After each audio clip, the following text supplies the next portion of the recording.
গলায় গান আছে কিন্তু হাতে আঁকা নেই। টুবির ঠিক উল্টো, গলায় গান নেই কিন্তু হাতে আঁকা আছে। টুবি খুব ভালো আঁকে, অনেক প্রতিযোগিতায় রৌদ্রের মতো আঁকায় প্রাইজ পেয়েছে। রৌদ্রের ধারণা টুবি বড় হয়ে ভালো আর্টিস্ট হবে। চায়ে চুমুক দিতে দিতে রৌদ্র ভাবল, মা ভারী ভালো চাটা করেছে। মা যা করে সব কেমন নিপুণ, ভারী ছিমছাম। সব কিছুর মধ্যে মায়ের একটা সন্তুলন আছে, সন্তুষ্টি আছে, শান্তি আছে। মায়ের সব ভালো, কিন্তু সবসময় মায়ের মুখে একটা আতঙ্কের ছায়া দেখতে পায় রৌদ্র। তার ভালো লাগে না। অনেকবার ভেবেছে মাকে বলবে, কিসের এত ভয় মা, আমি খুব খারাপ ছেলে নই, আমি একটু খোয়া হুয়া, একটু আওয়ারা, এই তো, মনে কোনো দুঃখ রেখো না, আমি একদিন সব দায়িত্ব নেব। বাবাকে বলো অত চিন্তা না করতে, একটু সময় দাও, রৌদ্র একদিন তোমাকে সব ঘুরিয়ে দেবে, কাশ্মীর, কন্যাকুমারিকা, এমনকি জয়রামবাটি, কামারপুকুরও। রৌদ্র লক্ষ্য করেছে বাবা না থাকলে মাকে কেমন ঠান্ডা শুকনো শুকনো দেখায়। মনে হয় বাবা বাড়িতে না থাকলে মা এক অজানা আতঙ্কের মধ্যে কাটায়, এক নিরাপত্তাহীনতার বলয় মাকে ঘিরে থাকে। মায়ের চোখের তলায় কালি আর ঠোঁট শুকিয়ে থাকে। রৌদ্র মাকে বলল, চাটা খাই, চা খেয়ে কিমাটা এনে দিচ্ছি। বাথরুম থেকে বেরিয়ে মায়ের কাছে টাকা চাইল রৌদ্র। আজ তার পকেটে প্রায় কিছুই নেই। টাকা চাইতে তার একটু লজ্জা করছিল। এমএ পাশ করার পর প্রায় 1 বছর হতে চলল, অথচ এখনও ঠিক কী করবে বুঝে উঠতে পারছে না রৌদ্র। কী করলে তার একটা ঝাঁসু কেরিয়ার হবে, এইসব নিয়ে তার মাথা ঘামাতে একটুও ভালো লাগে না। আলমারি থেকে টাকা বার করে মা রৌদ্রের হাতে টাকাটা দিতেই মায়ের আঁচলের মেহক পেল রৌদ্র। কি আপন আপন গন্ধ, মাকে জড়িয়ে ধরতে ইচ্ছে হলো। ছোটবেলার মাকে আর আজকাল পায় না রৌদ্র। মাও আজকাল দূরে দূরেই থাকে। একটা দিওয়ার দাঁড়িয়ে গেছে, একটা আড়াল ঢুকে গেছে। এই বাবলু শোন, এই বলে মা আর ডাকে না তাকে। অথচ রৌদ্রের মায়ের কোলে বসে প্রথম অলেখাটা স্পষ্ট মনে আছে। টাকা নিয়ে বিবেকানন্দপুরমের মার্কেটে ইউনিসের দোকানে পৌঁছল রৌদ্র। এখন প্রায় 10:30 বাজে। কোনো গ্রাহক, কোনো খদ্দের নেই। 1 কেজি কিমা করতে বলে দোকানের বাইরে বেরিয়ে এলো। একটা সিগারেট ধরিয়ে আকাশের দিকে তাকালো। নীল আকাশ, আকাশে পেঁজা তুলোর মতো মেঘ, তারই মধ্যে নিঃশব্দে সাদা ধোঁয়া ছাড়তে ছাড়তে উড়ে চলেছে মিগ বিমান। আজ তেমন ঠান্ডা নেই, শীত চলে যাচ্ছে ক্রমশ। একঝাঁক স্কুলের মেয়েদের নিয়ে দিদিমণি এসছেন লালার মিষ্টির দোকানে। মেয়েদের কিচিরমিচির শব্দে ভেসে যাচ্ছে চারপাশ। জানকিরামের বিস্কুট তৈরির দোকানের প্রতিবেশী মিসেস মেনন এসেছেন বিস্কুট তৈরি করতে। ময়দা, চিনি আর ঘিয়ের তাল ভেঙে ভেঙে বিস্কুটের মতো কাঠের ছাঁচে পুড়ে দেওয়া হচ্ছে, আর সেই ছাঁচ সেঁকতে দেওয়া হচ্ছে কাঠকয়লার ভাটিতে।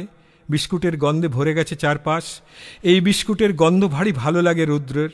মনে হয় এই গন্ধের সঙ্গে জড়িয়ে আছে তার শিশুকাল, তার শৈশব, তার কৈশোর, তার কৈশোরের কথামালা, আর দোলা, তার প্রথম বালিকা বন্ধু।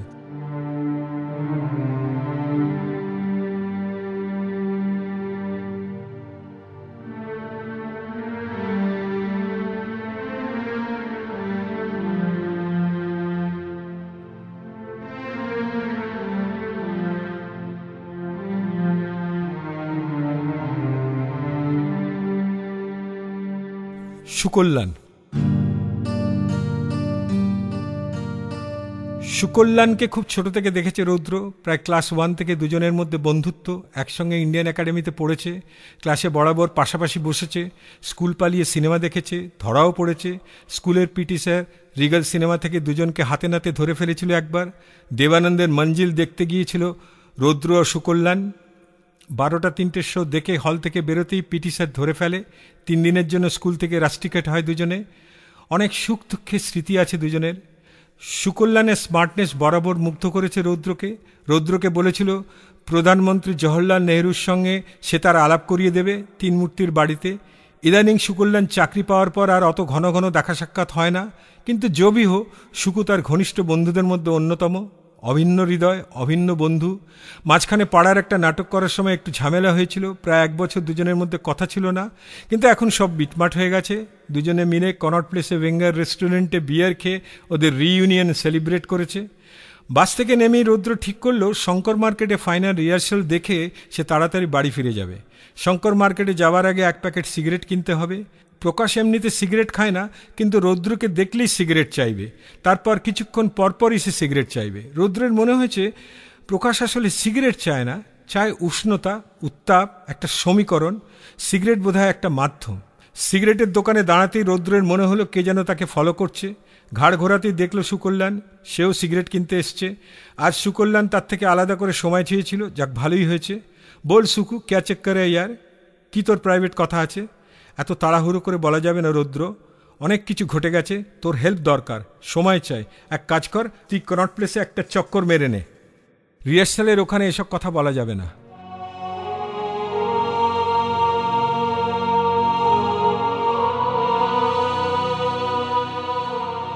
সুকল্যাণ চলে গেলে রৌদ্রের মনে হলো আইডিয়াটা মন্দ নয়, রিহার্সাল শুরু হতে বোধহয় দেরি আছে। একা একা রৌদ্র অনেকবার কনট প্লেসের চক্কর কেটেছে। কনট প্লেসের কাছে স্কুল থাকায় কনট প্লেস তার খুব চেনা, প্রতিটি দোকান সে চেনে, এমনকি কিছু দোকানে কর্মচারীদের সঙ্গে বেশ আলাপ আছে। রৌদ্রের ভারী ভালো লাগে এই কনট প্লেস, কত রকমের দোকান আর কত লোক। সবসময় কিছু লোক কি এক তাড়া নিয়ে দৌড়চ্ছে, আবার কিছু লোক কেমন ধীরে সুস্থে অতি ধীর লয় বউ ছেলে মেয়ে নিয়ে এক অলৌকিক চোখ দিয়ে দোকানের প্রতিটি শোকেস খুঁটিয়ে খুঁটিয়ে দেখছে। এইসব দেখতে ভারী ভালো লাগে রৌদ্র।